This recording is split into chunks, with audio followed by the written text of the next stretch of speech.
बिस्मिल्लाहिर्रहमानिर्रहीम। Welcome to Alam dynamic world. तो बच्चों, आज का हमारा लेक्चर है चैप्टर नंबर 10 अल्काइल हैलाइड्स और हमारा टॉपिक होगा reactions of alkyl halides and their mechanisms. हमारी बुक में बहुत ज़्यादा रिएक्शंस तो अल्काइल हैलाइड के नहीं डिस्कस किए गए, लेकिन बहरहाल जो डिस्कस किए गए हैं उनको उनके मैकेनिज्म्स के साथ डिस्कस किया गया है और इन namely they are called as SN1 and SN2 reactions, और जो कि बहुत ही ज़्यादा इंपॉर्टेंट हैं। एंट्रेंस टेस्ट में भी के हवाले से भी बहुत ज़्यादा इंपॉर्टेंट है और FSC लेवल पर भी बहुत ज़्यादा इंपॉर्टेंट है। दोनों तरह की बात इसमें पाई जाती है। अब हमने देखना है बेटा कि जनरल रिएक्शंस हमारे अल्काइल हैलाइड्स के कौन से हैं। अल्काइल हैलाइड्स में कार्बन एटम के साथ डायरेक्ट हैलोजन अटैच होता है, और हैलोजन का मतलब है fluorine, chlorine, bromine and iodine. तो बेटा कार्बन टू फ्लोरीन बॉन्ड सबसे ज़्यादा स्ट्रॉन्ग होता है, इसलिए reactivity of the alkyl fluorides बहुत पुअर होती है। अल्काइल क्लोराइड्स की रिएक्टिविटी थोड़ी ज़्यादा होती है, अल्काइल ब्रोमाइड की मज़ीद ज़्यादा, जबकि अल्काइल आयोडाइड की रिएक्टिविटी सबसे ज़्यादा होती है। यानी रिएक्टिविटी का इजाफा हो रहा है from top to bottom in the group of halogens such that alkyl group remains same.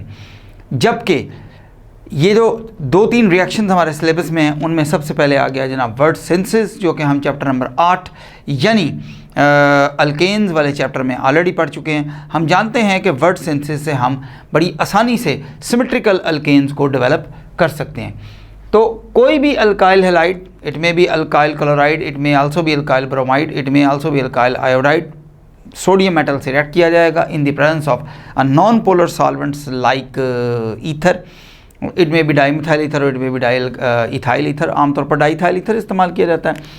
तो सोडियम मेटल बड़ी आसानी से इन दोनों हैलोजेंस को रिमूव करता है, because sodium metal has a very strong affinity towards the halogen atoms. तो ये बड़ी आसानी से इनको रिमूव करता है और सोडियम क्लोराइड बनाता है। सोडियम ब्रोमाइड भी हो सकता है, सोडियम आयोडाइड भी हो सकता है, और ये दोनों अल्काइल ग्रुप आपस में यूनाइट होकर एक सिमेट्रिकल अल्केन डेवलप कर लेते हैं। नॉर्मल ब्यूटेन हमारे पास डेवलप हो गया।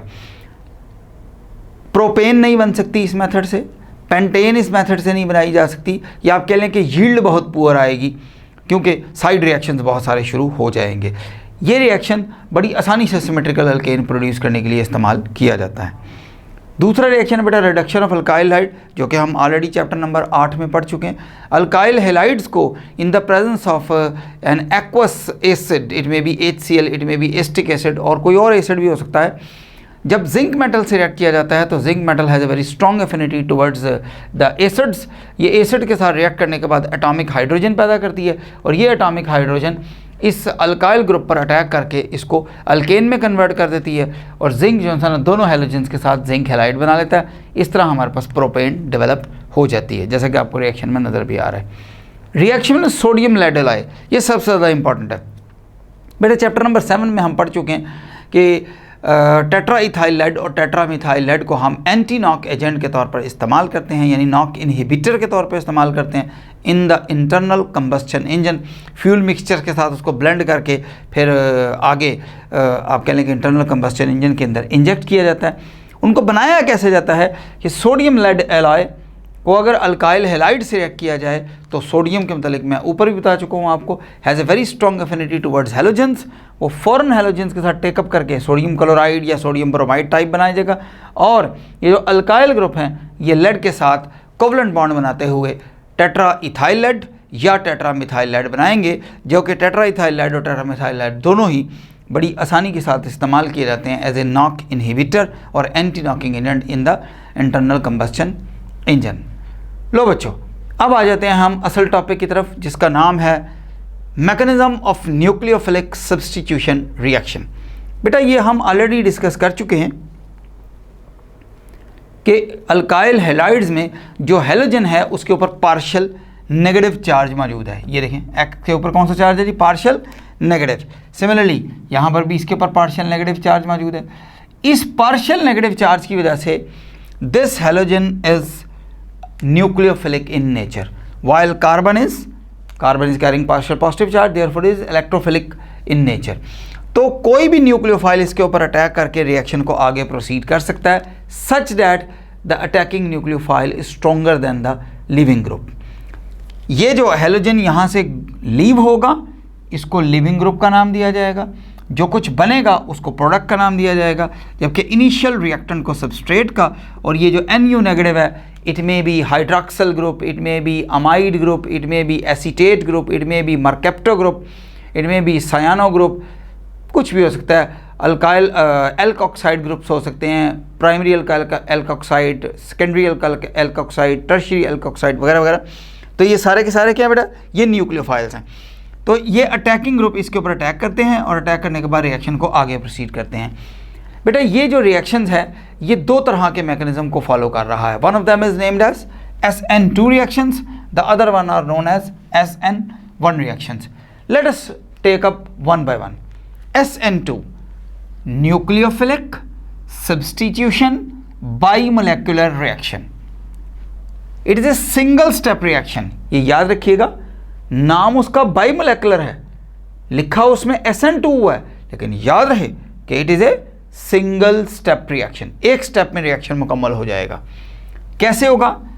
Attack and the departure of the groups takes place simultaneously, यानी जिस वक्त अटैक हो रहा है उसी वक्त डिपार्चर हो रहा है। जितना अटैकिंग ग्रुप करीब आता चला जा रहा है उतना लिविंग ग्रुप दूर जाता चला जा रहा है। जैसे कि आप इस दरमियान वाली ट्रांजिशन स्टेट में देख सकते हैं कि न्यूक्लियोफाइल इस कार्बन के खासा करीब आ चुका है और जो हेलोजन है वो खासा दूर जा चुका है।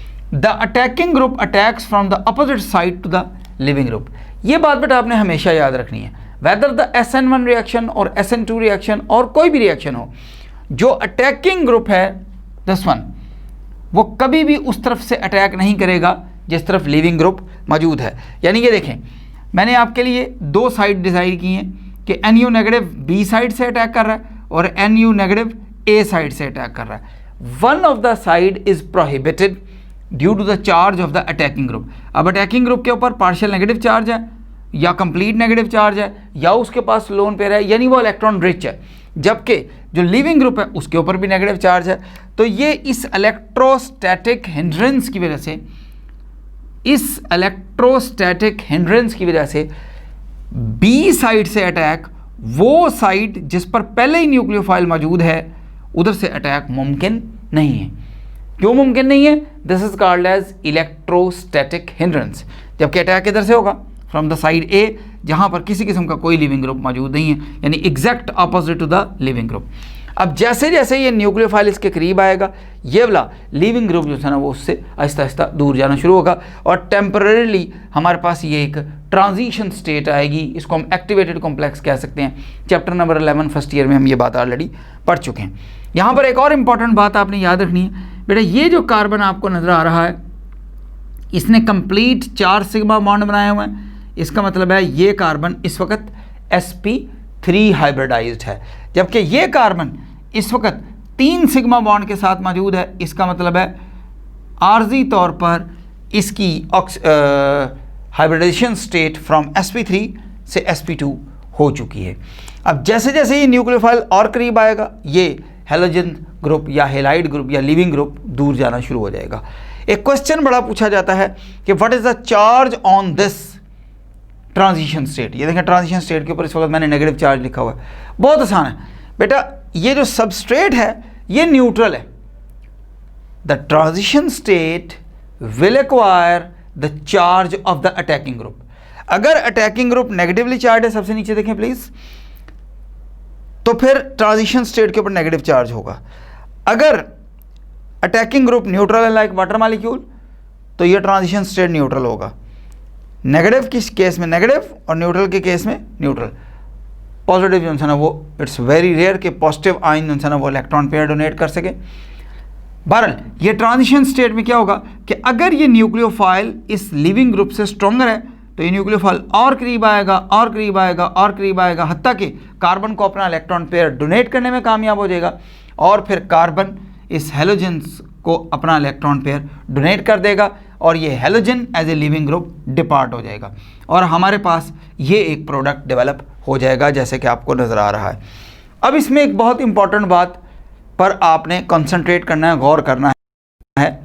ये देखें, इस मॉलिक्यूल में इस वक्त आपको ये जो हेलोजन है यानी लिविंग ग्रुप है जो कि खुद भी एक न्यूक्लियोफिलिक सेंटर है, वो मॉलिक्यूल के किस तरफ नज़र आ रहा है? On the right hand side, जबकि बना हुआ प्रोडक्ट जो है उसमें भी एक न्यूक्लियोफाइल मौजूद है, वो कहाँ पर मौजूद है जी, वो लेफ्ट साइड पर मौजूद है।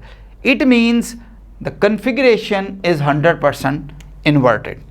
लेकिन ये याद रहे कि मालिक्यूल में कन्फिगरेशन होगी तो इन्वर्ट होगी, अगर मालिक्यूल में कन्फिगरेशन मौजूद ही नहीं है तो फिर उसमें किसी किस्म की कोई इन्वर्शन का चांस मौजूद नहीं है। बहरहाल वो तमाम अल्काइल हैलाइड्स जिनमें कन्फिगरेशन मौजूद है और वो SN2 मैकेनिज्म फॉलो कर रहे हैं तो उनमें 100% इन्वर्शन हो जाएगी, या उल्टा कह लें आप कि वो तमाम मालिक्यूल जिनमें 100% इन्वर्शन मौजूद है, ठीक है, तो इसका मतलब है वो SN2 मैकेनिज्म को फॉलो करते नज़र आ रहे हैं। अब चूँकि ये एक सिंगल स्टेप रिएक्शन है, एक ही स्टेप में सारा कुछ मुकम्मल हो जाता है। ट्रांजिशन स्टेट का हरगिज़ ये मतलब नहीं है कि सर ये एक स्टेप है और ये एक दूसरा स्टेप है, no no no no. Transition state का मतलब सिर्फ यही होता है, जैसे चैप्टर नंबर 11 फर्स्ट ईयर में हमने पढ़ा कि रिएक्टेंट लोअर एनर्जी स्टेट पर होते हैं, transition state higher energy state पर होती है और फिर दोबारा प्रोडक्ट डेवलप हमारे पास हो जाते हैं, जैसे कि नज़र आ रहा है। वो कहता है ये हमारे पास, क्योंकि ये एक ही स्टेप में है तो इसीलिए आप इसी से आपने रेट ऑफ रिएक्शन को डिटरमिन करना है। तो रेट ऑफ रिएक्शन में एक ही वक्त में सबस्ट्रेट कंसंट्रेशन भी मौजूद है और न्यूक्लियोफाइल कंसंट्रेशन भी मौजूद है। जब हम rate equation practically find out करते हैं तो पता चलता है कि rate of SN2 mechanisms not only depends upon the concentration of the substrate but also the concentration of the nucleophile and both power 1. Therefore, it is a second order reaction. क्योंकि reaction के दौरान जहाँ पर effective collision हो रहा है, ये effective collision हो रहा है, वहाँ पर दो डिफरेंट स्पीशीज़ आपस में टकरा रही हैं, एक सबस्ट्रेट मालिक्यूल है, दूसरा न्यूक्लियोफाइल मालिक्यूल है, ये आपस में टकरा रहे हैं। Therefore molecularity is equal to 2 और इसको हम बाई मोलेकुलर का नाम देंगे। मोलेकुलरिटी कितनी आएगी बेटा 2 और इसको हम क्या नाम देंगे, बाई मोलेकुलर का नाम देंगे। अच्छा, इससे पेशतर कि ये ब्लू कलर में मैंने जो लिखा है इसको मैं एक्सप्लेन करूं, ये बहुत इंपॉर्टेंट है, लेकिन इसको थोड़ी देर के लिए पेंडिंग करते हैं। ज़रा SN1 की खबर ले लें कि SN1 में क्या हो रहा है। बेटा ये देखें SN1 में क्या हो रहा है। सबसे पहली बात, यहाँ लिखा 1 हुआ है लेकिन नीचे क्या लिखा हुआ है, ये 2 स्टेप मैकेनिज्म है, यानी ये रिएक्शन एक स्टेप में मुकम्मल नहीं होगा, ये 2 स्टेप में मुकम्मल होगा। It is going to occur in 2 steps. Departure of the leaving group takes place prior to the attack, यानी इससे पहले के अटैकिंग ग्रुप अटैक करे, इससे पहले के अटैकिंग ग्रुप अटैक करे, लिविंग ग्रुप उससे पहले डिपार्ट हो चुका होता है। जैसे कि आपको इस स्टेप नंबर 1 में नजर आ रहा है कि ये एक टर्शियरी अल्काइल हैलाइड है, ये सेल्फ आयोनाइजेशन से गुजरता है, यानी इसका जो हैलोजन है वो देखें वो पहले ही अलहदा हो गया है और लिविंग बिहाइंड द कार्बोकैटाइन, हमारे पास क्या बन गया बेटा, कार्बोकैटाइन यहाँ पर डेवलप हो गया। अब ये जो कार्बोकैटाइन है वो कहते हैं the attacking group conveniently attacks on the carbocation. अब कार्बोकैटाइन तो पॉजिटिवली चार्ज है, कार्बोकैटाइन तो मुकम्मल पॉजिटिवली चार्ज है, ना उसमें किसी किस्म की स्टीरिक हिंड्रेंस है, ना उसमें किसी किस्म की कोई इलेक्ट्रोस्टैटिक हिंड्रेंस है, तो जो अटैकिंग ग्रुप है वो बड़ी आसानी से अटैक कर सकता है। यहाँ पर एक इम्पॉर्टेंट बात, इन SN1 reaction attacking group does not attack on the substrate, substrate molecule पर अटैक होता ही नहीं है सिरे से। क्यों नहीं होता, देखे नहीं, साइड बी तो मैंने आपको पहले ही बताया था कि ये अलाउ नहीं है, क्योंकि साइड बी पर क्या चीज़ मौजूद है जी, पहले ही हैलोजन मौजूद है, चाहे वो टर्शियल अल्काइल हैलाइड हो या प्राइमरी अल्काइल हैलाइड हो या सेकेंडरी अल्काइल हैलाइड हो, कोई सा भी हो, उससे कोई फ़र्क नहीं पड़ता। ए साइड इस मरतबा यानी in case of SN1 mechanism a side भी प्रोहिबिटेड हो गई है। It is due to the bulky nature of the alkyl groups, यानी स्टीरिक हिंड्रेंस या क्राउडिंग हिंड्रेंस हो जाती है जिसकी वजह से आने वाला ग्रुप उसके ऊपर अटैक नहीं कर पाता। रिजल्ट आपके सामने है कि काम ख़राब हो जाता है और अटैकिंग ग्रुप अटैक ही नहीं कर पाता। अटैकिंग ग्रुप इंतज़ार करता है, उस वक्त तक इंतज़ार करता है जब तक लिविंग ग्रुप उसके ऊपर अटैक ना कर दे। ठीक है जी, सॉरी आखिरी सेंटेंस मैंने गलत बोल दिया। अटैकिंग ग्रुप उस वक्त तक इंतज़ार करता है जब तक लिविंग ग्रुप डिपार्ट ना हो जाए। जब लिविंग ग्रुप डिपार्ट हो जाएगा तो ये जो है कार्बन, अब पहले ये sp3 हाइब्रिडाइज था, ये देखें ये 4 सिग्मा बॉन्ड बनाया हुआ है तो ये sp3 हाइब्रिडाइज है। अब ये कार्बन sp2 हाइब्रिडाइज है और sp2 हाइब्रिडाइज होने के बाद ये जो कार्बोकैटाइन है इट बिकम्स प्लेनर। प्लेनर का मतलब है ये इस किस्म की शक्ल अडॉप्ट कर लेता है। ये प्लेनर हो गया, यानी एक अल्काइल ग्रुप इधर, एक इधर और एक इधर। अब जो pz ऑर्बिटल है, वो जो एक ऑर्बिटल बच गया, it is now perpendicular to the molecule. ये इस तरह परपेंडिकुलर होता है जैसे कि आपको इस वक्त मेरे हाथ में मार्कर्स पड़े हुए नजर आ रहे हैं, ठीक है। अब ये जो pz ऑर्बिटल है, ये जो ऐसे पड़ा हुआ है, अब अटैकिंग ग्रुप इधर से अटैक करे या अटैकिंग ग्रुप इधर से अटैक करे, कोई फ़र्क नहीं पड़ता, क्योंकि ना तो कोई क्राउडिंग हिंड्रेंस है और ना ही कोई वहाँ पर किसी किस्म की इलेक्ट्रोस्टैटिक हिंड्रेंस मौजूद है। इसलिए पहला स्टेप तो बहुत स्लो होता है और हैलोजन रिमूव होता है, लेकिन जैसे ही कार्बोकैटायन डेवलप होता है वैसे ही न्यूक्लियोफाइल इसके ऊपर अटैक कर देता है, और न्यूक्लियोफाइल अटैक करने के बाद बड़ी आसानी से हमें दो प्रोडक्ट दे सकता है, क्योंकि अगर न्यूक्लियोफाइल उस सबस्ट्रेट कार्बोकैटायन के राइट साइड पर मौजूद हुआ तो राइट साइड से अटैक हो जाएगा, और अगर लेफ्ट साइड पर मौजूद हुआ तो लेफ्ट साइड से अटैक हो जाएगा। तो हमारे पास 50% कन्फिग्रेशन इन्वर्ट हो जाएगी और 50% कन्फिग्रेशन रिटेन रहेगी, यानी दो तरह की कन्फिग्रेशन हमारे पास आ जाएंगी। अब हम ये पढ़ चुके हैं chapter number 11 first year chemistry reaction kinetics में कि रेट ऑफ रिएक्शन हमेशा स्लो स्टेप पर से फाइंड आउट किया जाता है, यानी रेट डिटरमिनिंग स्टेप का मतलब क्या होता है, स्लोएस्ट स्टेप। तो ये दो स्टेप आपको नज़र आ रहे हैं, ये स्लो है और ये फास्ट है, इसका मतलब रेट ऑफ रिएक्शन इस स्लो स्टेप से निकाला जाएगा। तो ये rate of reaction is equal to K into substrate, सिर्फ सबस्ट्रेट कंसंट्रेशन, यानी अल्काइल टर्शियल अल्काइल की कंसंट्रेशन जितनी ज़्यादा इंक्रीज़ करेंगे रेट ऑफ रिएक्शन उतना इंक्रीज़ करेगा, डिक्रीज़ करेंगे तो डिक्रीज़ हो जाएगा। Order of the reaction first order आएगा क्योंकि अकेला सबस्ट्रेट मौजूद है। मॉलिक्यूलरिटी भी यूनिमॉलिक्यूलर आएगा क्योंकि सबस्ट्रेट मॉलिक्यूल ही सबस्ट्रेट मॉलिक्यूल को टकरा रहा है सो डैट कि वो आयोनाइज हो सके, तो इसलिए ये यूनिमॉलिक्यूलर कहलाता है।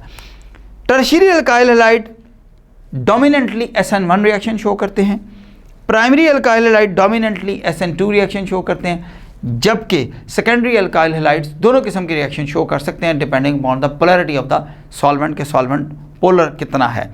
मोर पोलर सॉल्वेंट में SN1 मैकेनिज्म फॉलो होगा, लेस पोलर मीडियम में SN2 फॉलो होगा, क्योंकि more polar medium can facilitate the formation of carbocation, जिसकी वजह से SN1 मैकेनिज्म फॉलो हो जाता है। ओके जी, अब आते हैं ये क्या लिखा हुआ है, ये लिखा हुआ बेटा trend in the nucleophilic strength. बच्चे अक्सर औकात इसी बात पर कंफ्यूज रहते हैं कि सर हमें कैसे पता चलेगा कि ये वाला न्यूक्लियोफाइल स्ट्रॉन्ग है या वो वाला न्यूक्लियोफाइल स्ट्रॉन्ग है। तो इनको हमने 4 पेयर्स में अलग-अलग बना दिया है। ये देखें, कोई एसिड और उसका कॉन्जुगेट बेस, किसी भी एसिड का कॉन्जुगेट बेस उससे ज़्यादा स्ट्रॉन्गर न्यूक्लियोफाइल होगा, यानी वाटर से ज़्यादा स्ट्रॉन्गर न्यूक्लियोफाइल क्या है जी, OH नेगेटिव। अमोनिया से ज़्यादा स्ट्रॉन्गर न्यूक्लियोफाइल क्या है जी, NH2। सिमिलरली सल्फ्यूरिक एसिड से ज़्यादा स्ट्रॉन्गर न्यूक्लियोफाइल कौन सा है जी, HSO4 नेगेटिव। पीरियोडिक टेबल की अगर बात की जाए तो left to right in a periodic table the nucleophilic strength decreases. ये देखें, NH2 नेगेटिव स्ट्रॉन्गर न्यूक्लियोफाइल होगा, OH नेगेटिव वीकर होगा और F नेगेटिव उससे भी वीकर होगा, ये नेगेटिव आयन्स की शक्ल में। लेकिन अगर न्यूट्रल की बात की जाए तो अमोनिया स्ट्रॉन्गर न्यूक्लियोफाइल होगा और वाटर वीकर न्यूक्लियोफाइल होगा और HF बिल्कुल भी नहीं होगा, यानी HF as a nucleophile act ही नहीं करता। इसका मतलब क्या हुआ कि left to right nucleophilic strength decrease हो रही है, left to right nucleophilic strength decrease हो रही है। टॉप टू बॉटम क्या हो रहा है जी पीरियोडिक टेबल में, top to bottom nucleophilic strength increase हो रही है, क्लोराइड, ब्रोमाइड, आयोडाइड, और सबसे ऊपर कौन है जी, फ्लोराइड, यानी fluoride is a weaker nucleophile, chloride is stronger, bromide is further stronger and iodide is further stronger, ठीक है, यानी आयोडाइड सबसे स्ट्रॉन्गर होगा। और अब साइज, बेटा कार्बोकैटायन, सॉरी गलत बोल दिए, एल्कोक्साइड आयन, एल्कोक्साइड आयन्स क्या होते हैं, क्या उनका फार्मूला होता है जी एल्कोक्साइड आयन्स का। तो बच्चे यहाँ पर देखें एल्कोक्साइड आयन का फार्मूला क्या होता है, CH3O नेगेटिव, ये मेथॉक्साइड आयन का फार्मूला है, मेथॉक्साइड आयन, ये लिखा भी हुआ है यहाँ पर, ठीक है। और CH3 के बजाय CH3 CH2O नेगेटिव आ जाएगा, यानी ethoxide ion, प्रोपॉक्साइड ion, butoxide ion. अब ब्यूटॉक्साइड आयन आपको पता है वो तो 3-4 शक्लें रख सकता है, आइसोमेरिक हो सकते हैं वो, यानी normal butoxide ion, tertiary butoxide ion, secondary butoxide ion and isobutoxide ion. तो वो कहता है जैसे जैसे इन नेगेटिव आयन का साइज बढ़ता है, पीरियोडिक टेबल से हट के बात हो रही है, इसको आपने आयोडाइड, क्लोराइड, ब्रोमाइड पर फिट नहीं करना, बल्कि आपने इसको किस पर फिट करना है, ऑक्साइड आयन पर, ठीक है, जिसके पीछे अल्काइल ग्रुप्स मौजूद हैं, तो जितने ज़्यादा अल्काइल ग्रुप उसके पीछे मौजूद होंगे वो उतना वीकर न्यूक्लियोफाइल होगा, उसका साइज़ बड़ा होगा, वो बड़ी मुश्किल से अटैक कर पाएगा। बेस तो वो स्ट्रॉन्गर हो सकता है लेकिन न्यूक्लियोफाइल स्ट्रॉन्गर नहीं हो सकता। याद रखिएगा, जो बेस स्ट्रॉन्गर होते हैं वो न्यूक्लियोफाइल वीकर होते हैं, और जो वीकर बेसिस होते हैं वो स्ट्रॉन्गर न्यूक्लियोफाइल होते हैं। सिमिलरली जो टर्शियरी ब्यूटॉक्साइड आयन है वो वीकर न्यूक्लियोफाइल है, और जो सेकेंडरी ब्यूटॉक्साइड आयन है वो स्ट्रॉन्गर न्यूक्लियोफाइल है, और इस तरह मज़ीद आगे भी बढ़ा जा सकता है। तो ये था बेटा हमारा आज का lecture about the SN1 SN2 reactions. Halogeno alkanes के मतलब हमने बातें मुकम्मल कर ली हैं। नेक्स्ट लेक्चर में इंशाल्लाह आगे प्रोसीड किया जाएगा। अल्लाह हाफ़िज़।